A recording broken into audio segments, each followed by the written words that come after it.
Welcome back to the Deep Dive. I'm Mark Buzz, and with me today is Anna Bugs. Uh, Ready to tackle a question that's been bugging me for years. Oh, I like that. Does baking soda actually kill ants? Oh, that's a good question. And before we jump in, if you find yourself nodding along to our ant adventures, don't forget to follow the show and maybe even give us a like. Yeah, It really helps other curious minds find these deep dives. absolutely. Okay, back to those pesky ants. All right. Anna, we've all heard the rumors, sprinkle some baking soda, they take a bite and problem solved, right? Well, it's not quite as simple as that, but the science behind it is pretty fascinating. Okay. Baking soda, or sodium bicarbonate, reacts with the formic acid in an ant's stomach, Okay. creating carbon dioxide gas. Since ants can't easily expel gas, this buildup can be fatal. So it's not an explosion like some people imagine, Right. but more of a fatal case of bloat. Exactly. And the DIY method of mixing baking soda with powdered sugar is clever because it uses the ants' natural foraging instincts against them. So we're luring them in with a sweet treat that turns into a ticking time bomb. Sounds deviously effective, but is it enough to wipe out an entire colony? That's where things get a little more complicated. You see, while baking soda can kill individual ants, it's unlikely to reach the queen, who is deep within the nest, or even affect all the workers. Plus, not all ant species are attracted to sugar. Carpenter ants, for instance, prefer proteins and fats, so they might completely ignore your sugary baking soda trap. So we might be taking out a few foragers, but the heart of the colony remains intact. And speaking of different approaches, I've heard about diatomaceous earth as another natural ant control option. What's the deal with that? Is it just another fancy word for baking soda? Not at all. Diatomaceous earth is a powder made from the fossilized remains of diatoms, which are tiny aquatic organisms. It works in a completely different way than baking soda. Imagine microscopic shards of glass. That's essentially what diatomaceous earth is like to an ant. Wow, so it's not a poison, but more like death by 1,000 tiny cuts. Exactly. These microscopic shards pierce the ant's exoskeleton, causing them to dehydrate and die. Okay, that's pretty brutal, but also effective. And this is one of those food-grade options I've heard about, right? Meaning it's safe to use around pets and kids. That's right. As long as you buy the food-grade diatomaceous earth, it's safe to use around your family and pets. Got it. So we've got our quick-acting baking soda and our more, shall we say, abrasive diatomaceous earth. What if we want to bring out the big guns? Something that targets the entire colony. I'm thinking boric acid, the stuff my grandma used to swear by. Boric acid is definitely a more potent weapon in the ant-fighting arsenal. It's a slow-acting poison that affects the ants' digestive and nervous systems. The workers unknowingly carry it back to the nest, contaminating their food supply and eventually reaching the queen. So it's like a delayed action Trojan horse taking down the colony from within. Precisely. But with boric acid, we need to be extra careful, right? Especially with little ones and furry friends around? Absolutely. Boric acid can be toxic to pets and children if ingested, so you need to be extremely careful when using it. Keep it out of reach, avoid using it in areas where they might come into contact with it, and always follow the instructions on the label. Safety first. Now, while we're on the topic of DIY ant control, I want to touch on something a little less lethal. Okay, What about essential oils? I've heard they can be used as a natural ant repellent. that's right. Some essential oils, like peppermint and tea tree oil, have strong scents that ants find repulsive. Mixing them with water and spraying them around potential entry points can help deter ants from entering your home. So it's like creating an invisible scent barrier, sending those ants marching in the other direction. Like it. But let's be realistic. Are essential oils going to solve a full-blown ant infestation? Probably not on their own. Essential oils are more effective as a preventative measure or for dealing with minor ant trails. If you're dealing with a large established colony, you'll likely need something stronger, like diatomaceous earth or boric acid or even professional help. Speaking of professional help, I'm curious, when does DIY just not cut it anymore? When should we wave the white flag and call in the experts? That's a great question. If you've tried multiple DIY methods and the ants are still winning, it might be time to call in the pros. They have the experience and knowledge to identify the specific ant species you're dealing with, which is crucial for choosing the most effective treatment. So it's not a one-size-fits-all situation. Different ants, different battle plans. Exactly. And speaking of experts, I have to mention Simple Pest Management. They're fantastic at tackling those tough ant problems. Their approach involves identifying entry points, sealing them up, and then using targeted treatments to eradicate the entire colony. They even specialize in those particularly tricky species like carpenter ants and fire ants. And if you want to keep up with the latest in pest control, be sure to give them a follow on social media. Sounds like a comprehensive plan. So they're not just dealing with the symptoms, they're going straight to the source of the problem. You got it. They're all about long-term solutions, not just quick fixes. Well, this has been an eye-opening journey into the world of ant warfare. We've gone from baking soda bombs to microscopic death traps to strategic colony takeovers. It's amazing how much there is to know about these tiny creatures. Welcome back to the deep dive. We just spent some time discussing the various methods of ant control, from DIY solutions to professional help, and now I think it's time we take a moment to appreciate the fascinating creatures we are trying to evict. I was just thinking the same thing. As much as I don't want them marching through my pantry, I have to admit there's something incredibly impressive about ants. Their social structure, their ability to carry objects many times their weight is remarkable. Absolutely. Ants are social insects, which means they live in highly organized colonies with a clear division of labor. You have the queen, whose primary role is to lay eggs, and then you have the workers, the all-female workforce responsible for foraging, caring for the brood, and defending the colony. It's like a miniature city, with everyone playing their part to keep things running smoothly. And they've been around for a long time, right? I remember hearing something about ants existing alongside dinosaurs. That's right. Ants have been around for over 100 million years. They've had plenty of time to evolve and perfect their survival strategies, which might explain why they're so good at infiltrating our homes. It's like they have a sixth sense for finding that stray crumb we missed under the couch. Yeah. But speaking of survival strategies, what makes them such successful invaders? Is it just their sheer numbers? Their numbers certainly play a role. A single colony can contain thousands, even millions of ants. But it's more than just that. They have an incredible ability to adapt to different environments, from scorching deserts to, well, your kitchen pantry. And their communication system is incredibly sophisticated. Right, the scent trails. It's like their own version of GPS guiding them straight to the food source and back to the nest. Exactly. Ants communicate primarily through pheromones, chemical signals they leave behind. When a worker ant finds food, it lays down a pheromone trail, guiding other workers to the source. This allows them to efficiently exploit food resources and mobilize the entire colony.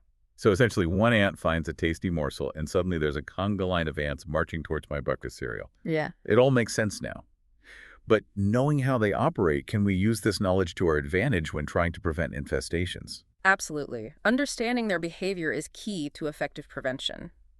We touched on this earlier, but it's worth repeating. The first line of defense is sealing up any entry points. Ants can squeeze through incredibly tiny cracks and crevices, so inspect your home carefully and seal up any gaps you find around windows, doors, and foundation cracks. Caulk is our friend. Yeah. Got it. What else can we do to make our homes less appealing to these six-legged invaders? Cleanliness is crucial. Ants are attracted to food sources, so wipe down counters, sweep floors regularly, and make sure no crumbs are left behind. Proper food storage is also important. Store pantry items, especially sugary or greasy foods, in airtight containers. Ants have an incredible sense of smell and can detect even the faintest hint of food. So a clean kitchen and a well-organized pantry are our best weapons. I can get on board with that. Anything else? Don't forget about moisture. Ants need water to survive, so fix any leaky pipes or faucets and avoid leaving standing water in pet dishes or sinks. Basically, you want to eliminate anything that might attract them. Okay, so seal, clean, store, and dry.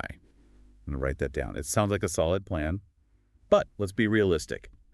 Even with the best preventative measures, those persistent ants can sometimes find a way in. What do we do when prevention isn't enough? That's where we can turn back to our DIY solutions. But remember, even with these treatments, patience is key. It takes time for these treatments to work their way through the colony. Don't expect overnight results, and be persistent. You might need to reapply treatments or try a combination of methods for the best results. So it's a marathon, not a sprint. We need to be strategic and persistent in our approach. Exactly. And if you're feeling overwhelmed or the problem persists, don't hesitate to call in the professionals. Like our friends at Simple Pest Management, they can help us assess the situation and develop a targeted plan of attack. Precisely.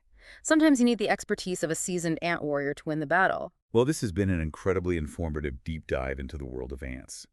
We've explored their fascinating biology, their impressive survival skills, and most importantly, how to keep them out of our kitchens. Welcome back to the deep dive for the final round of our ant adventure. We've explored the fascinating world of these tiny creatures, from their social structures to their impressive survival strategies. Now it's time to put all that knowledge to good use and choose the right weapon for our ant-fighting arsenal. We've discussed a variety of options ranging from natural solutions like baking soda and diatomaceous earth to more potent weapons like boric acid. We've even touched on the preventative measures we can take to keep those ants at bay. But now it's decision time. Let's break down each DIY treatment, weigh the pros and cons, and figure out which approach is best for different ant situations. Shall we start with the classic baking soda remedy? Baking soda, or sodium bicarbonate, is a readily available pantry staple that can be surprisingly effective against ants. Remember, it reacts with the formic acid in their stomachs, causing a fatal buildup of carbon dioxide gas. The common DIY method involves mixing it with powdered sugar to create an irresistible bait. It's a clever way to exploit their love for sweets. But we also learned that baking soda mainly affects individual ants, not the entire colony. Is it really worth the effort if it's not a long-term solution? You're right, baking soda is unlikely to eliminate an entire colony, especially if you're dealing with a large infestation, but it can be a useful tool for controlling small, localized ant trails. It's also a quick and relatively safe option if you need to deal with a few visible ants immediately. So think of it as a first strike option, a way to quickly neutralize those scouts before they can alert the entire colony. Exactly. And because it's a natural product, it's generally safe to use around pets and children, which is a big plus. Now let's move on to diatomaceous earth. We learned that it's made from fossilized diatoms and works by damaging ants' exoskeletons, leading to dehydration. It sounds pretty brutal, but also very effective. Diatomaceous earth is a powerful tool for controlling a wide range of crawling insects, including ants.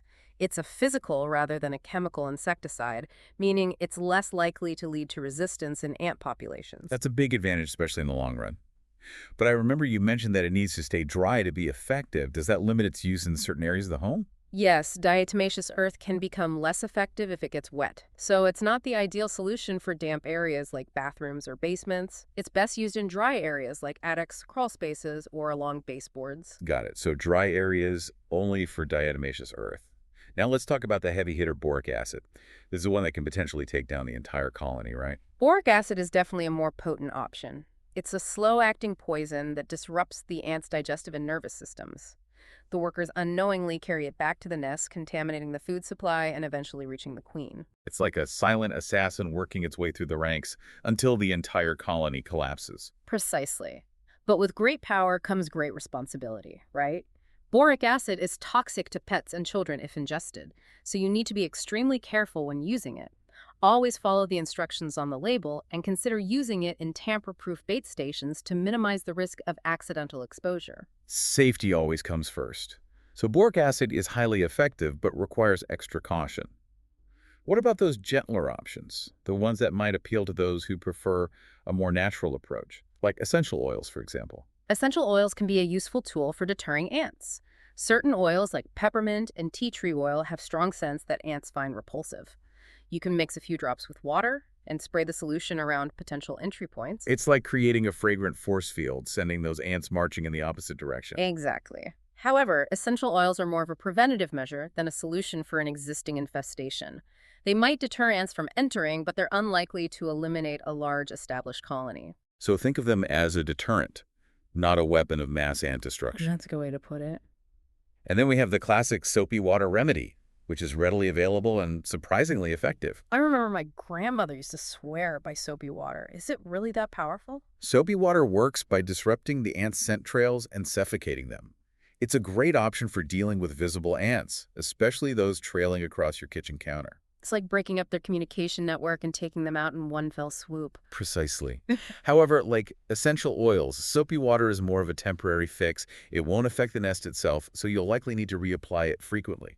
So it's a quick and easy solution for those on-the-spot ant encounters. We've covered a lot of ground today, from baking soda bombs to microscopic death traps to fragrant force fields. It's amazing how many options we have for dealing with these tiny but mighty creatures. And don't forget the power of prevention. Sealing entry points, maintaining a clean kitchen, and storing food properly can go a long way in preventing those pesky ants from taking over. Exactly. But if all else fails, or if you're dealing with a particularly stubborn infestation, remember that there are always professionals like Simple Pest Management who can help. They have the expertise and tools to handle even the toughest ant problems, ensuring your home remains ant-free and peaceful. And don't forget to follow them on social media for more expert tips and tricks on keeping those pesky pests at bay. Well, folks, that's a wrap on our deep dive into the world of ants. We hope you've learned a thing or two and feel empowered to tackle those tiny but mighty invaders. Remember, knowledge is power, and knowing your enemy is the first step to victory. We'll see you next time for another deep dive.